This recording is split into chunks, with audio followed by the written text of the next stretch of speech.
On New Year's Day, Darnell was captured on a video doorbell assaulting his now ex-girlfriend. Her sister Brianna is here, and she says that night Darnell didn't get physical with her sister just once, not twice, but 3 times. Take a look. Darnell thinks he can play this story as to I'm an alcoholic, so I can use that as the reason why I beat up my girlfriend. New Year's Day, 1 o'clock in the morning, I got a call from my sister asking me to come pick her up. She was crying and frantically screaming. I said, I'll be right there. I could hear her yelling at Darnell, just give me the baby, let me get the baby safe. I didn't know how hurt she was. I just had to get there and make sure she was okay. When I saw my sister, it looked like a scene out of a movie. Clothes torn, bruises, blood, tears. She told me that they got in a fight. She was running to a random person's door for help because she was afraid for her life. I told my sister we should call the cops. And she was afraid that he would do something drastic because he had already threatened to kill himself, her and the baby. When Darnell drove up to the apartment, I was trying to get the baby out safely. We were arguing. Darnell was telling me to off. At that point, my sister got out of the car to try to de-escalate the situation. He threw the keys at my sister and pushed her down in the rocks. Luckily, my sister was able to get away and grab her keys. I grabbed the baby and we got out of there. Right in front of me, I saw Darnell beat up my sister and then lie and try to say he didn't hit her at all that whole night. My sister is the victim here, not Darnell. It's important for my sister's version of this story to come out. She deserves to have her voice heard. My family and I feel that Darnell needs to be accountable and pay for his crimes. And if that means jail, then that's where he belongs.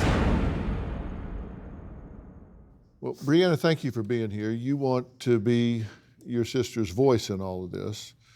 And the reason she's not speaking in this is because there are some very sensitive issues going on right now. Her children have been removed from her, correct? Right. And what is the reason that's been given for her children being taken away? Their 1-month-old baby was in the backseat of the car that night.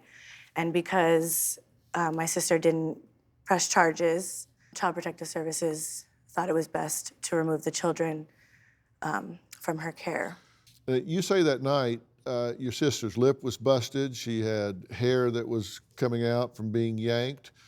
She was bruised, bloody, clothes torn. This wasn't tussled, roughed up. She had been beaten. Violently beaten. When I got to Darnell's apartment where my sister was, she got in my car and right away I could see her shirt, long sleeve shirt, torn, holes in the side. She grabbed my hand and made me touch underneath her head where all the welts were from where Darnell had been dragging her. She told me they were left a New Year's Eve party and stopped at the gas station arguing about money, and she was putting gas in the car. Darnell got out of the car, dragged her by her hair, shoved her face down in the car at the gas station, and started to try to beat her up. Darnell, does that trigger your memory about something happening at the gas station? No, sir, I don't remember that night at all. They continued to fight, obviously, and Darnell told her to pull over because we're gonna fight. So her plan was to pull over and leave, when he got out. She did, and he called her back and said, if you don't come back, I'm gonna kill myself. That's when she goes back and the fighting starts again. Correct. Okay, do you recall threatening suicide? No, sir. Do you recall calling her? No, sir.